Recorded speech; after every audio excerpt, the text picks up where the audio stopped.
Bonjour, alors bienvenue dans la nouvelle vidéo d'apprendre l'italien facilement. Aujourd'hui, nous allons voir l'alphabet et la phonétique, ainsi que l'accent tonique, qui sont des éléments très importants dans la langue italienne. L'alphabet italien contient 21 lettres qui se prononcent de cette façon. A, B, C, D, E, F, G, H, I, L, M, N, O, P, Q, R, S, T, U, V, Z. Ainsi, les mots contenant d'autres lettres sont donc forcément de la langue étrangère. Deux lettres renvoient tout de même à des particularités phonétiques, le C et le G. Le C, accompagné d'un A, O, U, vous donnera le son K, Ko, Ku. Le C, accompagné du I ou du E, vous donnera le son Chi ou Che. Le C, suivi de la lettre I et A, ou O, ou U, vous donnera le son Cha, Cho, Chu. Le C, suivi de la lettre I et E, vous donnera le son Che. Le C, suivi de la lettre H et I ou E, vous donnera le son Ki ou Ke. Le SC, suivi de la lettre A, O ou U, vous donneront le son Ska, Sko, Sku. Le SC, suivi de la lettre I ou E, vous donneront le son Chi ou Che. Le SC, suivi de la lettre I ou E, vous donneront le nom Che. Le SC suivi de la lettre H, puis I ou E, vous donneront le ski ou ske. Quelques exemples. La pace, la paix. Un poco, un peu. La camicia, la chemise. Il pesce, le poisson. Il centro, le centre. Il prosciutto, le jambon. La schiuma, la mousse. Un chiodo, un clou. Una chiacchierata, une discussion. Un occhio, un œil. Pour la lettre G, G suivi de la lettre A, O ou U vous donneront le son ga, go ou gou. Le G suivi de la lettre I ou E se prononcera J ou J.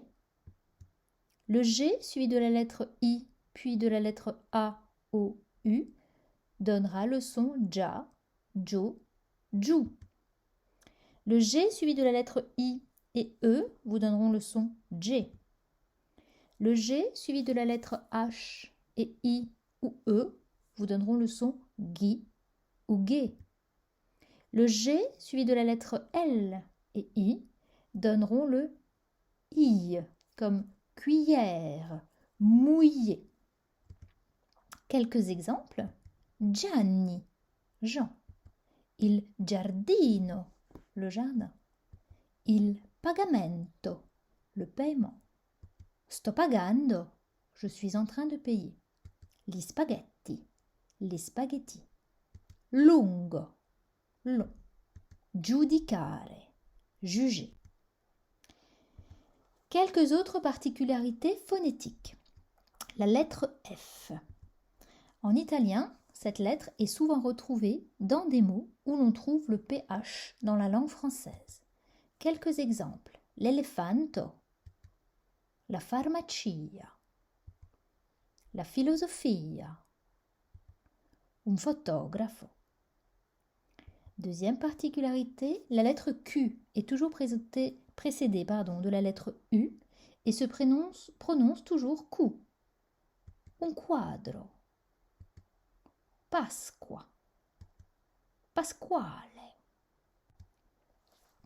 Nous voilà dans la deuxième partie de cette vidéo qui porte sur l'accent tonique. Celui-ci est extrêmement important dans la langue italienne, car si vous n'accentuez pas la bonne syllabe, certains Italiens pourront ne pas vous comprendre.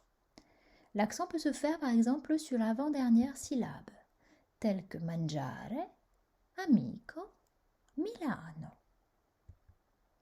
Ou alors sur la troisième syllabe avant la fin, Napoli, cantare, fantastico, una canzone.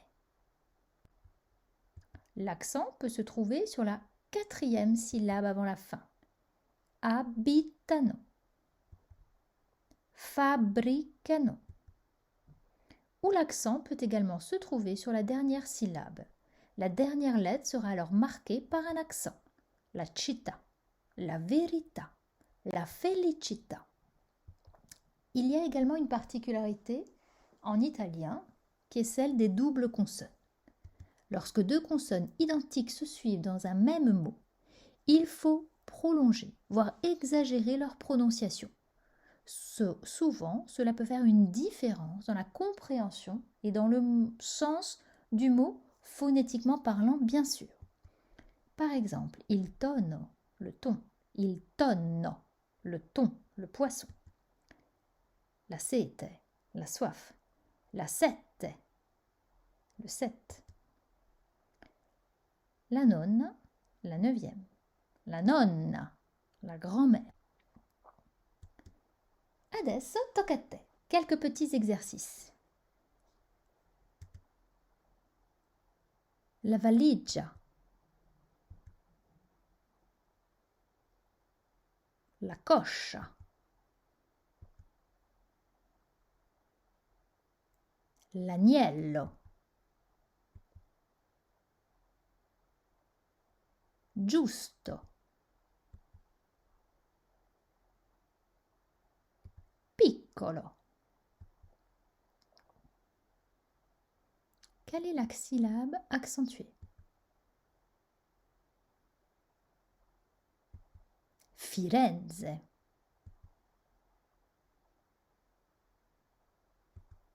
Canzone.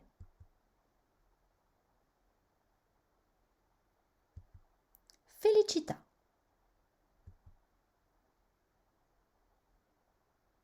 Raccontamelo. Dimmelo. Et voilà, nous sommes arrivés à la fin de cette nouvelle leçon. Ciao et arrivederci.